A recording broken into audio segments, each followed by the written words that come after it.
Hi everyone, we're going to get started with our webinar in just a moment.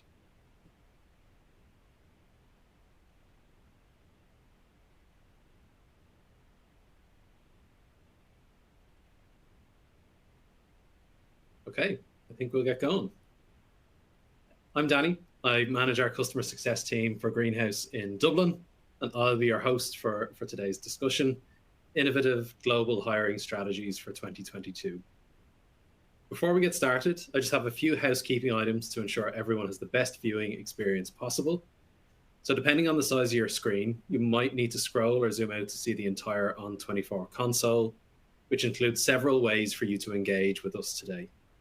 This platform has a number of widgets available, such as the media player, the chat box, the Q&A widget, additional resources, and a few more.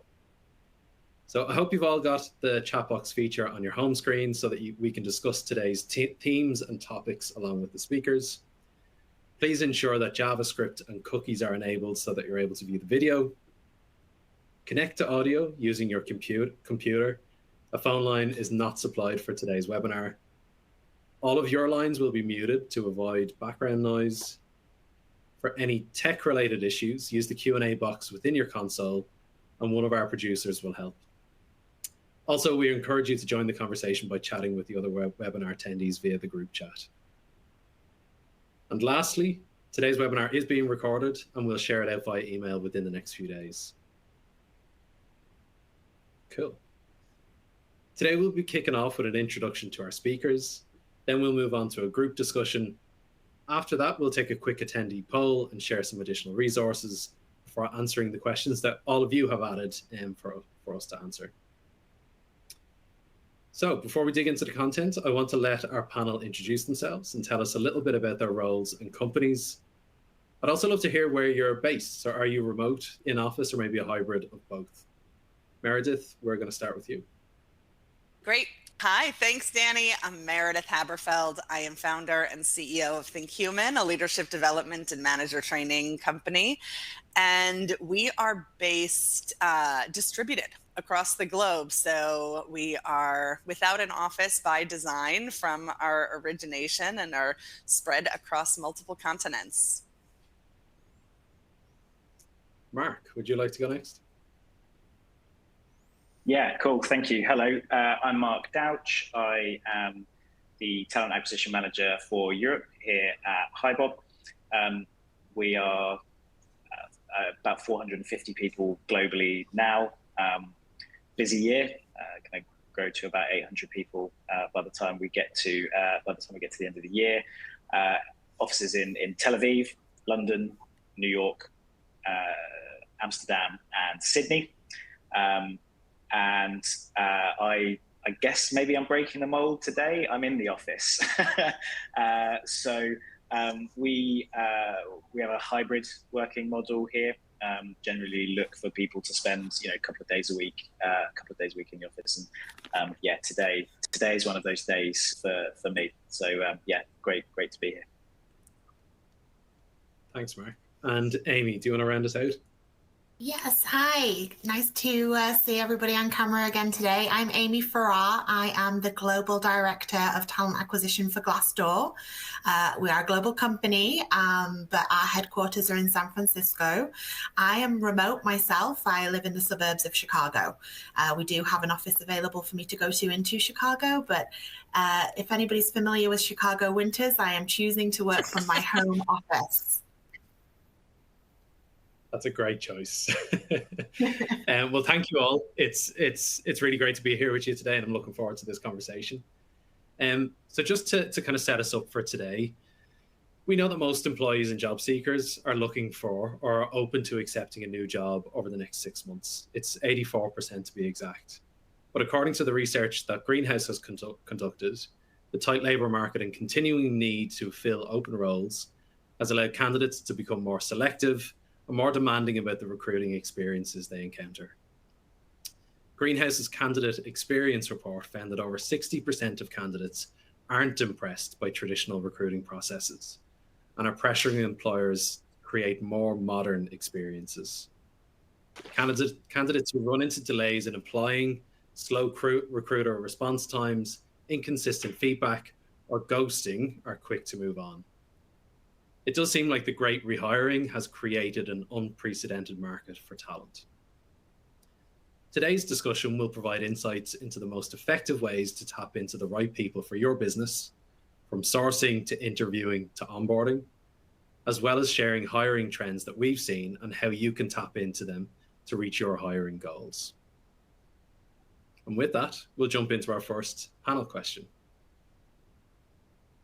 I'd love to get us started by talking about remote and hybrid hiring strategies. We've collectively moved on from the initial shock of early 2020 and have each seen certain strategies work better than others when it comes to sourcing, interviewing, and onboarding remotely. What are a few of your stop, start, continue strategies for 2022 with candidates? And Amy, I'll come to you to kick us off. Great. Yeah, thank you. So I think pretty early on, we realized we had to start moving quicker. There's a lot of competition out there in hiring and candidates want to get to an answer sooner. So a couple of strategies that we implemented was a sourcing team to help with candidate communication and an inbound sourcing team. So when we went remote, we had a high volume of applications. And to get through those high volume of applications, it was too much for the talent acquisition partner to handle by themselves.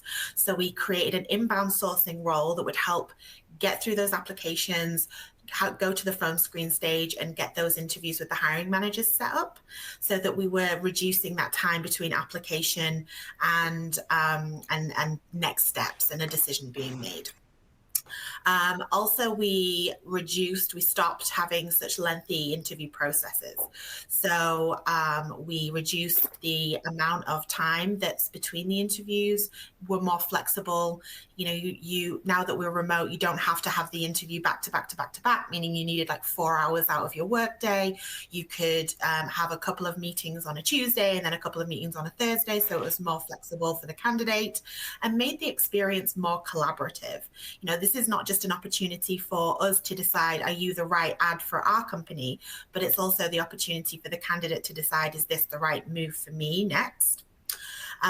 Also, with our offer processes, that changed a lot too. We have salary transparency at Glassdoor. So pretty early on, we talk about the numbers. So that's not a surprise. And then when we get to the offer process, that's really more of a conversation around career development opportunities, culture add, what is in it for the candidate to help them make their decisions. So they were some of the things we quickly pivoted to when the market changed as it did. Thank you for that, Amy. Mark, maybe I'll pass it over to you now. Cool. Yeah, I mean, I think I'd echo a lot of what Amy just mentioned there. You know, you have to be quick, even more so than before. I had a very recent example for me, right? I spoke to a candidate on Friday for a position. You know, I'd applied maybe 2 days beforehand, already at latter stages with another company, and had an offer over the weekend. You know, it's that quick now. Some of those, that's an extreme example, right? But I think we all need to be very mindful of the fact that everybody, if they're making a conscious effort to look for a new role, they are not just talking to, you know, us and as an organization, right? So I think, you know, one of the things that things to think about, again, coming back to the transparency piece, being really upfront with candidates at the start, right? If you're not doing it, start doing it. And if you were doing it, do more of it. So, you know, we're looking at, you know, we want to try and lay out quite clearly, for example, in our job descriptions, right? What's the interview process? What can candidates expect? If almost setting that kind of social contract out at the beginning around, you know, you've made the effort to apply, we're going to make the effort to tell you what you can expect if we take your application further. How many steps is it going to involve? What, why, and how long you can expect that process to take. Benefits us so that we, you know, we maybe reduce the amount of times that we have candidates who are maybe coming in, you know, already at advanced stages, and helping them understand whether or not it's going to be essentially a waste of their time by applying, right? If our process is not fitting with their own timelines. But, you know, setting out clear expectations at the start, and that that communication, over communicate, right? Everyone talks about it in, managing relationships internally and things like that. The same rule applies to candidates now, I think, as well. On some of those kind of other areas, an example for sourcing, for example, start or definitely continue personalization, particularly if you're going to go and do a lot of outreach, which, I think we're all struggling a bit more with now, in wanting to build up a pipeline of relevant people. Everyone spots a LinkedIn template a mile off, right? So stop with the templates, start making your messages relevant. Again, echoing what Amy said, right? Interviewing, minimum steps, maximum value. So, you can't just put somebody into an interview process because it might be nice for them to have an opinion on a candidate. It needs to be worthwhile, not just for us, but for those candidates as well. They want to know why they're speaking to people, right? And then, off the stage, don't just talk about money. Candidates aren't. We know, right? Candidates are looking at more than just what they're being paid when they're thinking about moving to a new organization. So you've got to look at the bigger picture, right? You need to talk about everything, as Amy mentioned, right? The development opportunities, the role, the team, the environment. It's not just about the paycheck, I guess, anymore. At the end of the day, so you can't just talk money and expect them to be comfortable making a decision on that. And I think, we've all had 18 months at least to get used to not being around each other all the time. There are still, it really annoys me when I'm trying to get something sorted with an organization and they're still using the pandemic as like an excuse for being on hold for longer and, all that sort of stuff. It's like, come on, we've had 18 months to figure this out. And so, candidates aren't prepared, I don't think, to cut us some slack anymore. There's no excuse for a bad experience, whether it be onboarding, interviewing, whatever, on a virtual basis, right? So if you haven't quite nailed down your remote hiring, onboarding, or being able to do that virtually yet, then I think that's something that people should absolutely look at doing, because it's not going away anytime soon. Yeah, I love that. I think particularly the piece you mentioned around being deliberate with the level of transparency that you're giving to candidates. Certainly from my point of view as a hiring manager, that's one of the things that kind of makes you go from being a B rate kind of hiring process into something that a candidate is truly going to appreciate. Yeah. Meredith, I'll come to you to round us out. So same question. What are a few of your stop, start, continue strategies for 2022? Great. I +1 everything that both Amy and Mark shared, and we'll just add on a little bit. I would say hospitality and making the experience human when it comes to all aspects of the hiring process for the candidate. If it feels transactional in how a candidate is being handled, that's utterly feelable, and nobody wants to be like a number on a sheet or part of our process. They don't care about being part of our process. We're part of their process. So bringing that hospitality experience, I mean, this is a huge life event to change jobs. If you talk to people who are older, looking back on their career, they can tell you, like, this part of my life was about this job. This part of my life was about this job. I mean, it's like, even if somebody changes jobs every 2 or 3 years, each one of those moves is a gigantic life transition. People don't take those things lightly. And so for us, as part of their decision-making process, bringing the care and empathy and, sounds a little weighty, but like sacredness of that choice for them and how they are addressed and interacted with through that process. And so that is, to use one of Amy's word, a collaborative process. It's not just like, all right, here's how we want this to run, but setting the experience so it feels really good to the candidate. transparency that Mark mentioned about salary, about process, about just clear expectations is part of that hospitality experience. And then when it comes to selling the culture, selling that from the beginning all the way through. What I would say in terms of stop is don't sell a culture you don't have. I shared with you my starts, but stop selling a culture you don't have, because then you're wasting time, energy, effort, and ultimately money on behalf of the organization and the candidate, because they get into the organization and realize this isn't what I was sold. And so it becomes a revolving door that they'll move on from. So those are some of my starts and stops. Thank you, Meredith. Great. Let's move on to our second question, which is to do with metrics. So what are the metrics that matter most to businesses when it comes to hiring? I know for Greenhouse, we take data into account, such as our candidate survey, which can help us detect any quick fixes for candidates in our pipeline. We also consider time to hire and diversity of sourcing strategy as always-on metrics. According to trends and experiences, which hiring metrics should everyone be focusing on for consistent improvement? And Mark, I'm going to come to you to share some of your insights first. Cool. Yeah, I mean, I think getting some of the basic stuff right definitely matters. You've got to have there's talk and there's all these things about some very kind of these very kind of out there. Everyone wants to try and measure something differently or be the first to to measure a certain thing, right? But I think the baseline stuff, the really important stuff. There's a reason people have been talking about it for years, because it still matters.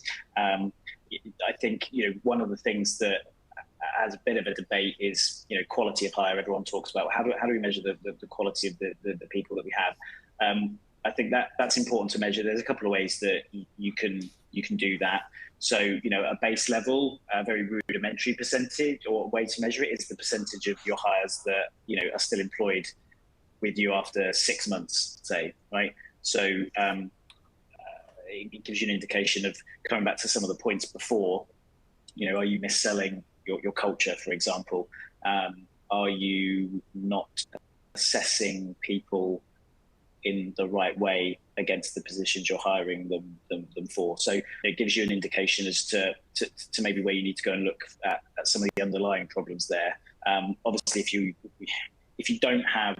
you're an organization that's not yet at the size or the scope where you have a proper kind of performance or development framework, then that's a very good place to start. But using 360 feedback, performance ratings, scoring through development reviews and that sort of stuff, you could make that a little bit more scientific. But I think it's a good place to start.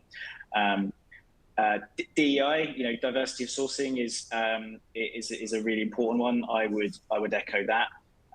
Again, I think it's obviously a topic that gets talked about a lot, and there are so many different avenues and strategies and things that you can implement and look to do within a business to maybe improve in those areas, if that's something that you're aware that you need to do. But unless you know where to start, you're kind of just throwing mud at the wall in the hope that some of it sticks. So obviously anonymizing surveys and taking that data from applicants when they apply. You get a good, healthy pool of data. You can break it down regionally, nationally. You can break it down by, tech, which has its own challenges, versus non-tech hiring within your organization, and target the approaches that maybe you need to take as a business to solve some of these challenges. I think inevitably we all have them, right? Nobody's perfect, but every business has a different challenge. So you need a great baseline to figure out what to do about that, and inform the right sort of hiring strategy. And then time to hire and time to fill, a very big distinction, but still, I think two very important metrics that people think are like, the classic ones, and maybe they don't really matter anymore. But they do, right? Time to hire, we define as, how long from that successful application does that person then accept an offer, right? Which tells you everything you need to know about when you've identified a good candidate, coming back to the time and candidates having opportunity and things like that. How quickly are you moving them through your own process and getting them to the point where they're saying yes? And then time to fill, still important. A longer time to fill. So from when the role is open, a longer time to fill could indicate problems within your recruitment process, right? So, and then that's down to you to kind of pick out, is it that, breaking that down even further, the average time you've got candidates sat in application to first phone screen, or from first to second interview, where's the bottleneck? Is it interview capacity? Is it, with hiring managers? Is it a too lengthy assessment process? So you're giving candidates a take-home task that they're taking an average of a week or whatever to come back to you on. So I think they're important. As I say, if you're not measuring anything, you need to start with some of this stuff to give you a really solid baseline, and then you can improve upon those and add things in once you feel kind of fairly confident that you've got the basics right. Completely agree with that, Mark. Meredith, I'll come to you next. Great. Let's see. I think it breaks down in terms of metrics for us into the 3 W's. So when, speed to close, how much time from the moment the 2 things that Mark already mentioned, time to fill and time to hire, critical metrics, and +1 to what Mark said on that. In terms of what, the second W, if that first one was when, the second one for us is what. And right now in this candidates market, that means more activity to produce the same result. So, like in sales, in a tougher market, you have to take more actions to produce the same result. Right now, we need more candidates in the pipeline to produce the result, to get that multiplier effect. So that's the what. And then the who, the third category for us, has 2 components. Number 1 is, are we sourcing people in marginalized groups and making sure that we have a wide variety of types of candidates in the pipeline and making it to the final stages of the selection process? That obviously affects the what. The who affects the what, because if we don't, we have to do more whats to get those candidates into the pipeline. And then and having metrics around the who in terms of who's making it into the final selection process. And then lastly on the who is who's participating in the interview process on behalf of the organization. So obviously you have people from the talent team, you have the hiring manager. We also like to make sure that we have others from the organization, even if it's just one person from the organization, representing an honest view of the culture, especially at this time where candidates are really trying to understand, what is it like to work at this place? What's it going to feel like for me as a candidate? And so having somebody participating who doesn't have another agenda except to be a sounding board and representative of that for the candidate. Yeah, I love that. In Greenhouse's interview processes, we run something similar. We run both a culture ad interview as well as a casual chat to kind of get both sides of the argument there, give me insight into what you're looking for and how this kind of company culture operates. Yeah. Thank you, Meredith. Amy, I'll come over to you next. Yeah, just a couple of things I would add, because I think Mark and Meredith did a really good job of kind of chatting through the key things that are important, like time to fill, time to hire, quality of hire. I would say with quality of hire, that's changed in this market. So setting up our hiring managers to be able to assess for potential rather than just assessing for somebody who meets the criteria of what they're used to hiring for, because there's not the amount of candidates on the marketplace that there used to be. So we need to think a little differently about what good looks like. So setting up our hiring managers for success that way, and then tracking that by really cozying up to the people experience team. You know, it's no longer just a case of, you know, in my role, I've spent, you know, over a decade being like, okay, we fill the jobs. That's our role as a function. And then it's on to the next team to make sure that they're doing well. Now I'm much more attuned to, is that person having a good experience at the company that we have introduced them to? What does that look like from like a candidate survey perspective? What are they telling us, and are we paying attention? I would say there's a website where you can go and review your interview experiences. Don't know if you've heard of it, Glassdoor. So I get to take a look at those reviews and make sure, okay, what experience are we providing? And then as they become employees, they can also go back and make a review there to say what their experience is really like, as well as pulse surveys and things like that we send out as an organization. Another thing that I would add just on the DEI point is implementing not making it an action, just making it part of your process, that you have a good representation on in your candidate slate. So we have that, we call it the candidate pool rule, and we moved away from like the Rooney Rule model that was more like based on ratios, and moved more towards representation. So on our panel at the final stages, do we have representation from non-males and from people of color, our underrepresented groups, and implementing that is helped us to provide and supporting hiring managers in making the decisions of who comes through into the panel. Goes back to that assessing for potential, assessing for future delivery, and just building really well-rounded out teams. So I would just add those two, and the way we track that is our pass-through metrics. So obviously, when we have candidates going through the process, I can see, okay, what is our representation up to hiring manager interview, panel, offer. So they're key things that I would add, but +1 to everything else that Meredith and Mark said. Yeah, I love that point. And sorry, Meredith, go ahead.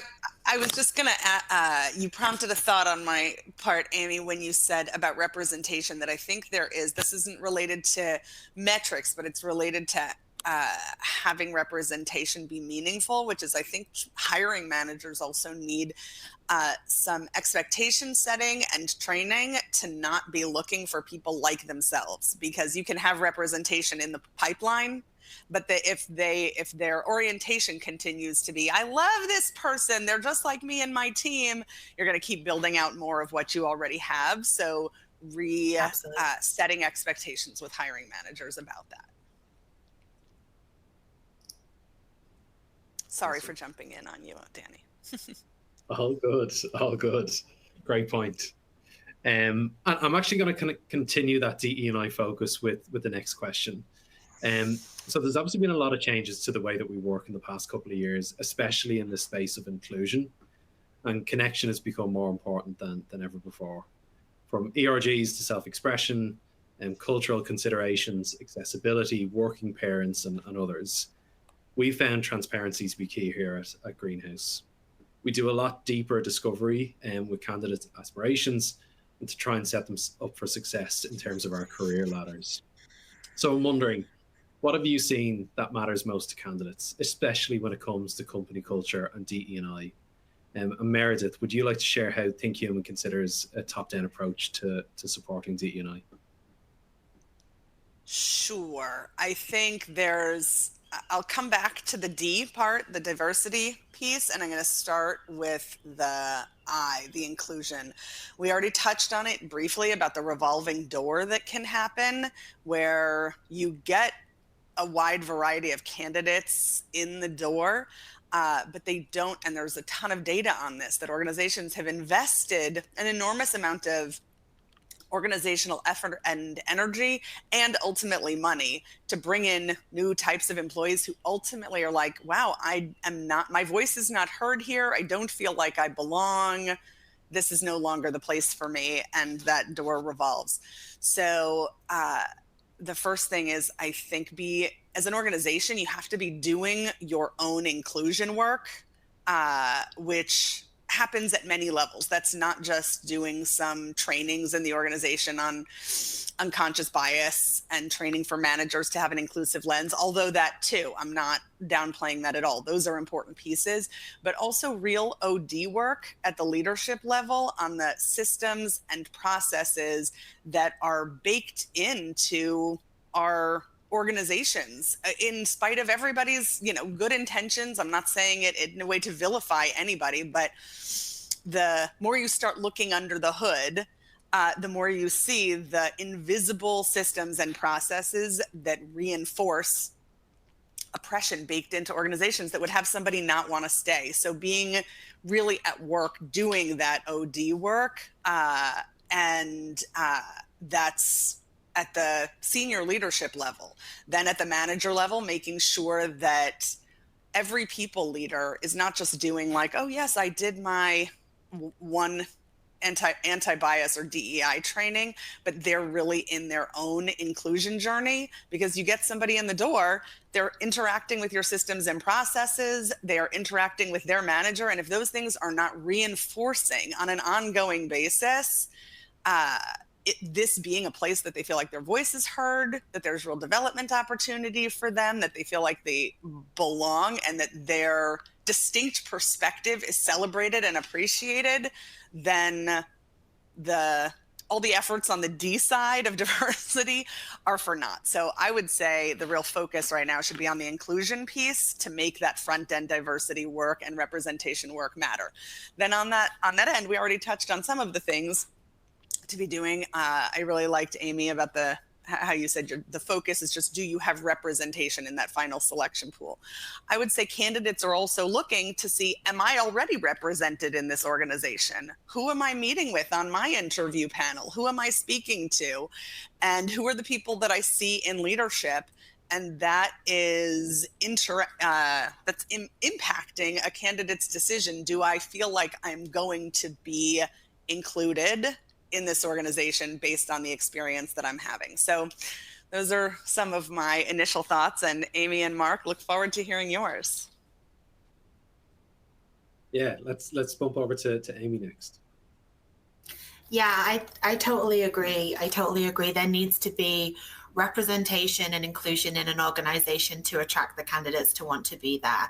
I mean, you can see when you go through an interview process, if there's no one that looks like you that's having a conversation with you, you feel that as a candidate.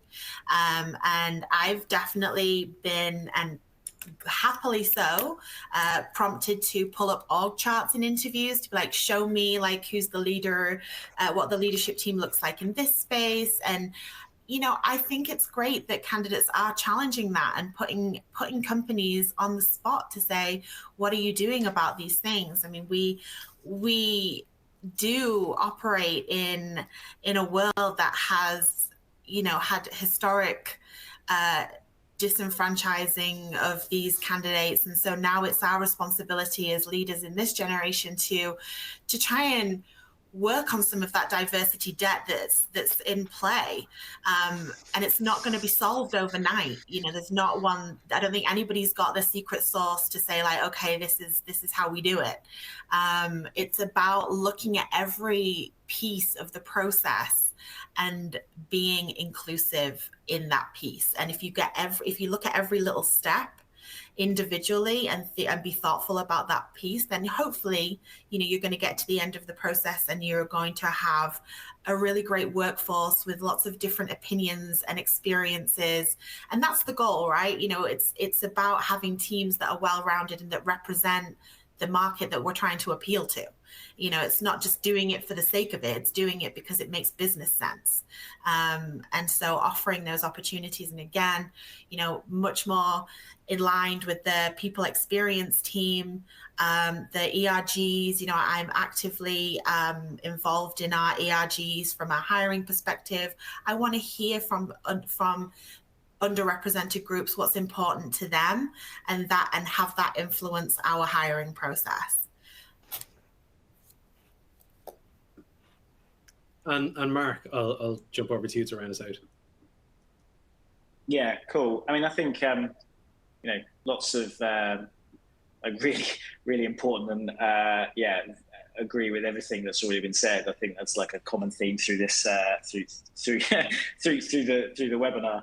I would add, right, I think, you know, it touched upon already, you know, there's this kind of, we always talk about kind of diversity and inclusion as one thing, but they are different. And I would echo, you know, what Meredith said on, like, the bit that we can actually, so the diversity is the what, right? You say you have a diverse organization made up of people from lots of different, you know, backgrounds, personality characteristics, right? But I think what you really have to do is focus on the inclusion bit, because inclusion is the how, right?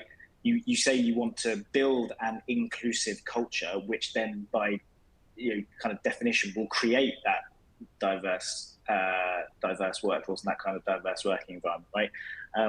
And it's a word I've used before. I think it's a word I'll probably use again, depending on what else we're going to talk about. But the transparency element, right?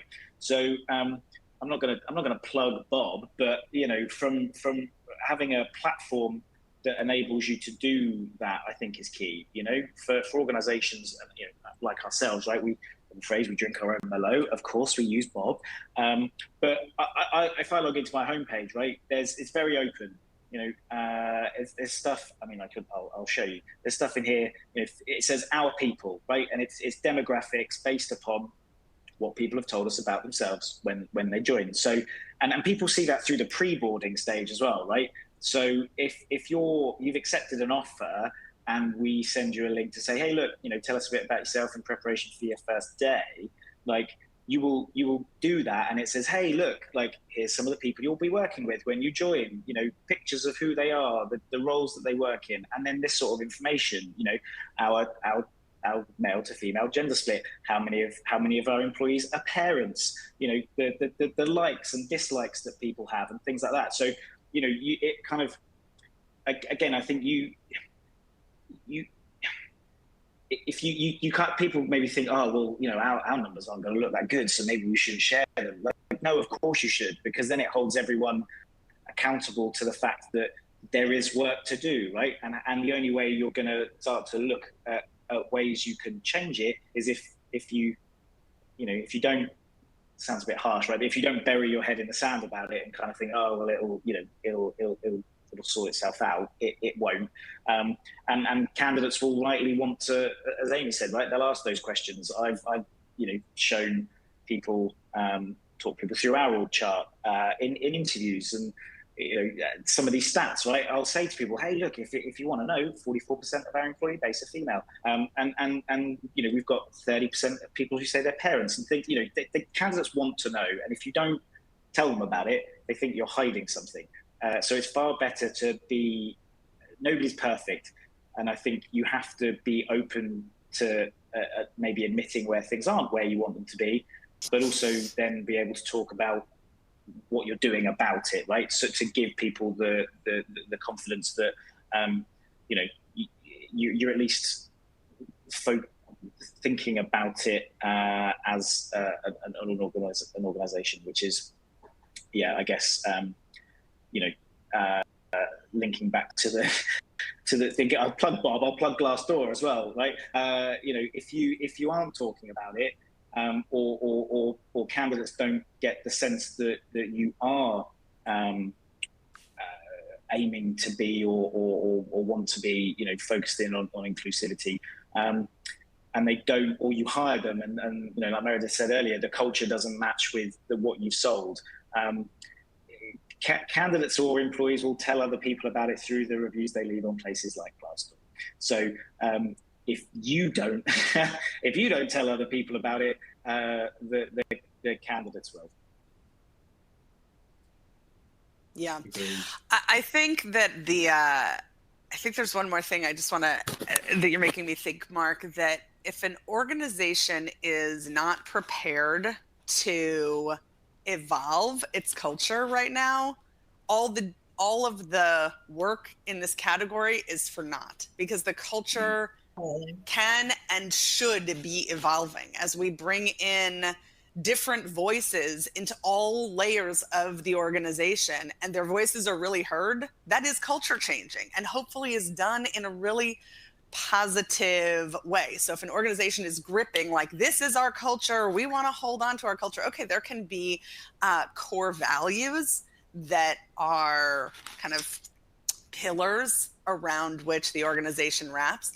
But I think that fundamentally an organization has to have an appetite for evolving at this time in order for the candidates to come and stay and have a positive experience. Otherwise, the psychological safety isn't present. We can pretend it is, we can sell it like it is, but it's not actually present for somebody to be like, oh, really? You want my distinct perspective, even though it's different than the uniformity that's been here in the past.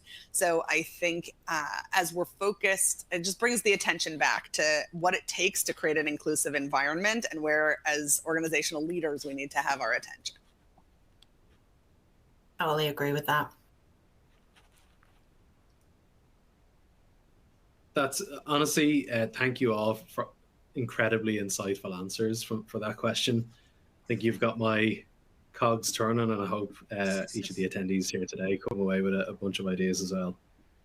I'm going to move on to a slightly different topic. We've talked about hiring trends with candidates, and I want to make sure we touch a little on what's changed from 2020 to now for employees and work culture specifically. So Meredith, I'm going to come to you first to chat about that, if that works. Sure, I'll try to be a little briefer. I feel like I'm a little over chatty this morning, but let's see. I think a couple of things. Burnout, the past couple of years have taken a big toll on people, and so burnout, I think, is pretty pervasive. And if organizations are not recognizing it as an organizational issue and at work on it, that's that's going to take a toll on the organization too. So burnout is one. The other is, I think people, not just candidates, employees, are expecting that social justice is an active part of the conversation at work, and that those two worlds are not separate. And so an organization being responsive to that, like, how is the social justice conversation meaningfully open, that there's dialogue, and that the organization is growing, as we've mentioned. And then I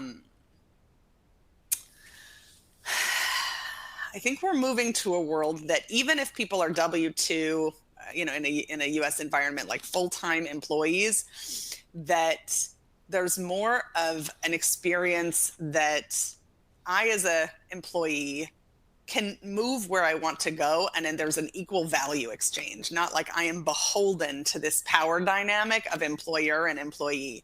So employees, team members really looking at their interaction with the organization, like, there's a value exchange. Here's what you get from me. Here's what I get from you.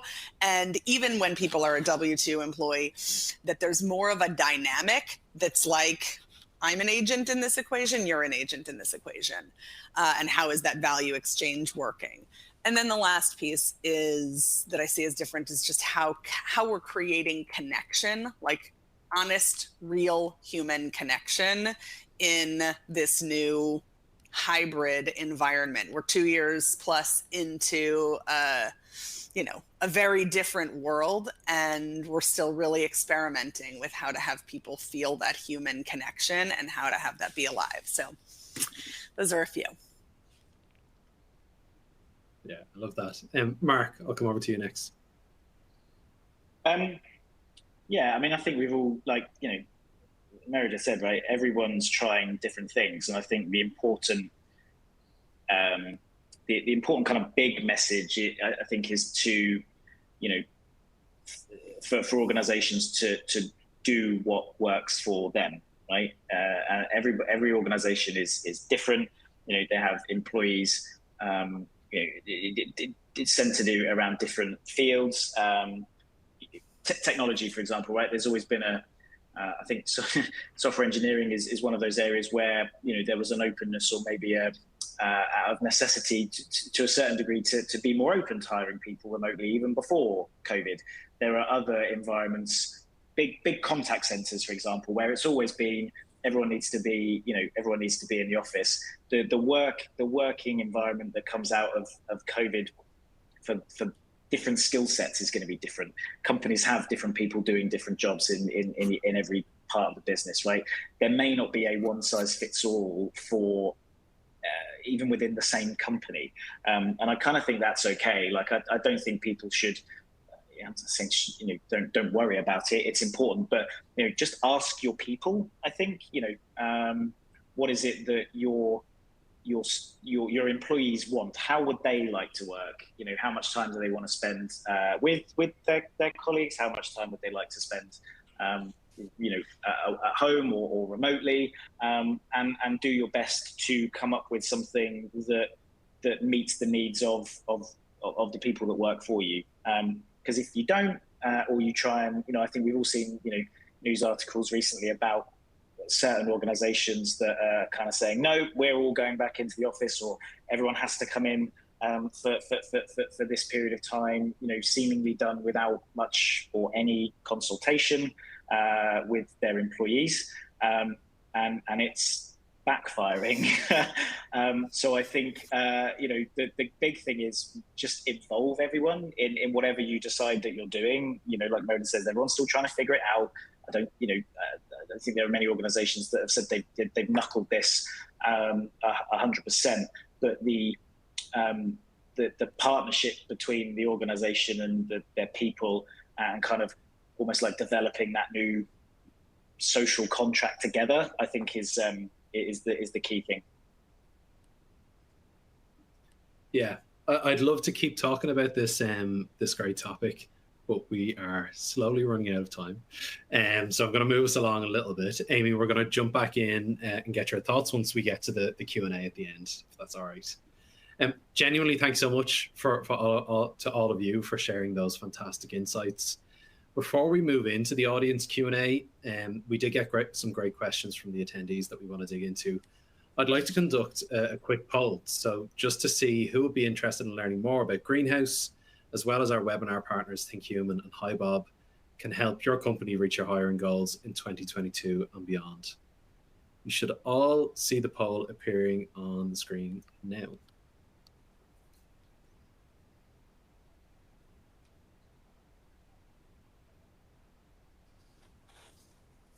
Okay, great. Thank you. You'll also see in our resources widget that we've provided links to some additional materials. So first off, we've got Greenhouse's book, Talent Makers, where you can read more about how the best organizations win through structured hiring. We also have the Greenhouse Hiring Maturity Assessment to understand where your hiring practices are on the curve and identify ways to improve. You can also watch our on-demand webinar, Advancing Equality in a Distributed Work Environment, which is highly relevant to the discussion we've had today. You can also take a moment to read ThinkHuman's case study, how we worked with leading social media platform to boost leadership. There's also a burnout guide, learn what to look for, how to manage it and navigate it. And finally, you can check out HiBob's blog, how to scale a remote team successfully, and their case study, San Francisco-based, remote-first, smart recruiters chooses Bob to support rapid growth. Okay. Let's move on to the final section of our webinar, the Q&A. Thanks to everyone for submitting all of your insightful questions. I know I'm really looking forward to hearing these. Please continue to submit your questions throughout the webinar, and our behind-the-scenes team will be on hand to help provide some answers. So just to jump back briefly to our final question there, where Amy, we didn't get a chance to come to you. I'll ask you the same question. So what's changed from 2020 to present for employees and work culture?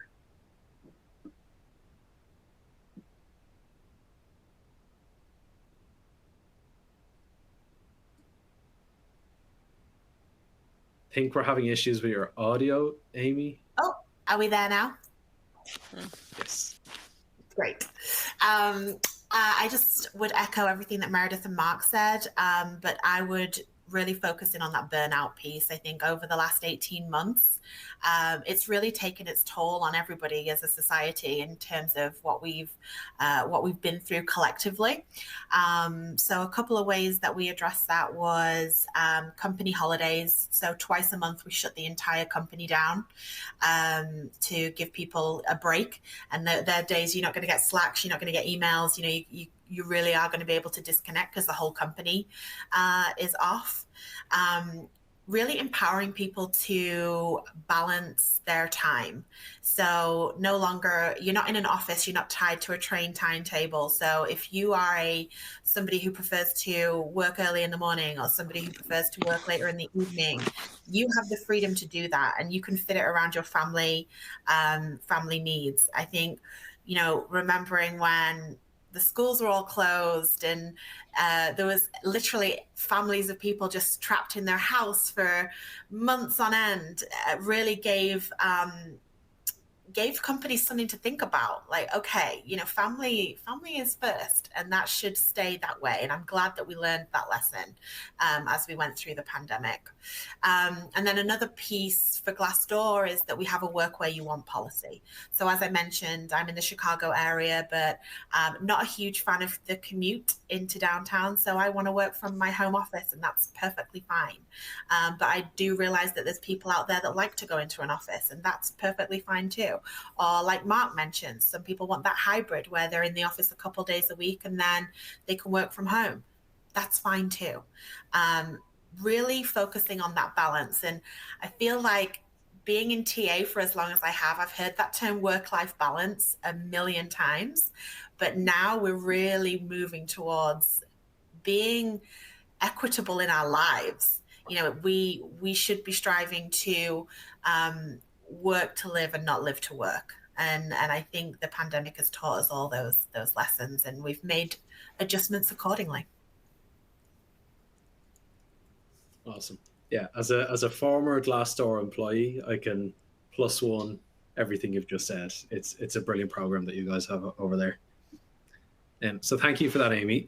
Let's jump on to one of the other questions that have been submitted by our attendees. So Mark, I'll come to you first on this one. As we develop more hybrid strategies, what are some collaboration and connection preferences you've seen employees request? Good question. I think this kind of concept of I don't know, you call it like asynchronous working or whatever, right? But not having to be, touch on what Amy just said there. Not having to be. You don't have to be in the same place, in the same time zone, kind of immediately responding to somebody's Slack message within like 30 seconds to be able to do your best work. I think that freedom, I guess, to experiment with the way that you connect with each other. So the whole kind of in the olden days, I guess, daily 15 minutes where we're all going to stand up by a screen and go through some stuff and think about what we're going to do for the day. We're all having to be there at 9 o'clock. Let's go. Teamwork, yay! Versus now, where it may be that actually, using things like the huddle feature, the voice thing that you get on Slack nowadays, or the some of these asynchronous tools where actually it's saying, we're still going to do the same thing, right? I would like everyone to be coming today with their, what are they working on today? What do they need support with? A quick snapshot of where things are at from a project perspective. But, everyone just needs to kind of populate those or share them within a channel by a certain time of the day, rather than, we're all doing it, we're all here at the same time.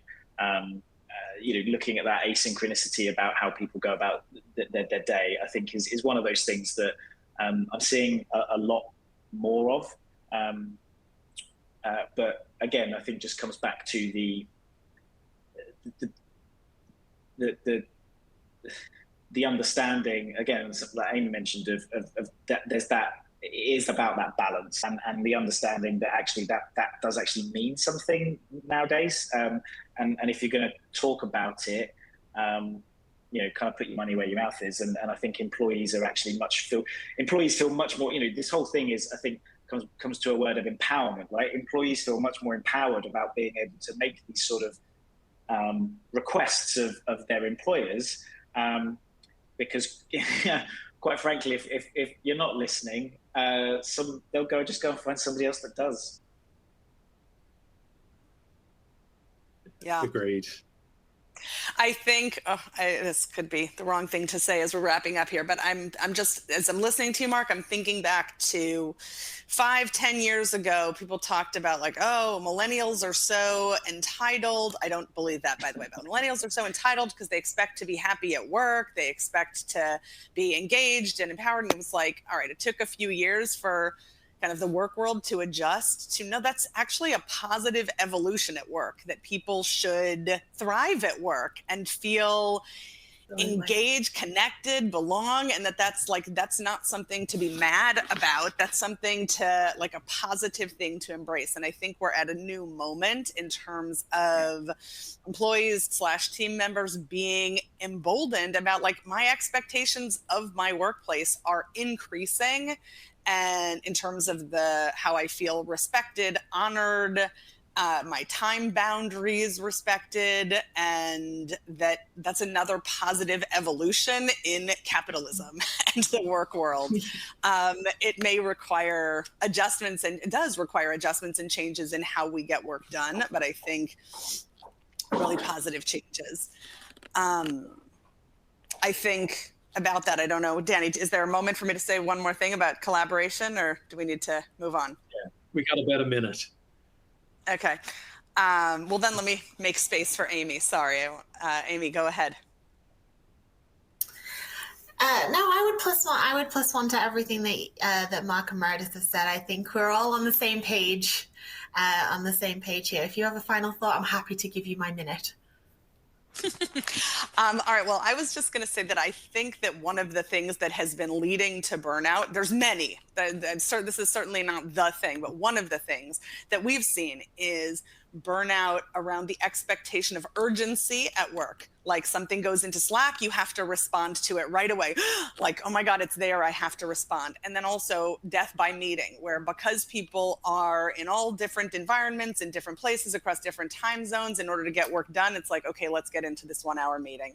And I think changing the norms around that, so that the expectation is that more work can get done in documents asynchronously at times that work for a person, that don't require urgency, and then a short 15-minute huddle to say, what are the final things that need to get addressed or discussed to tie out this conversation, so that we're not trying to use Slack to get meaningful, deep work done, which just has everybody like, you can't move on until somebody responds. So changing some work norms so that work can be done productively in an asynchronous manner, and then using huddles instead of long meetings to be respectful of people's time. All of that under the umbrella of respect for people's time and boundaries.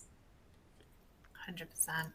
I would just say I love this. I just want to plus one on something that Meredith said about the workforce. I love this empowered workforce. And as a vintage millennial, I feel like I helped to pave the way. But this new generation, they're really holding companies accountable. And I love that. Awesome. Well, thank you all to all three of you for contributing such valuable insights to our panel. And that concludes our webinar. The webcast will be ending shortly. But first, I hope you'll all stay on the line for just a few moments to answer a quick 4-question survey. If anyone has any additional questions on any of the hiring topics we've covered today, don't hesitate to reach out to ask-marketing@greenhouse.io. And thank you, and have a great rest of the week, everyone.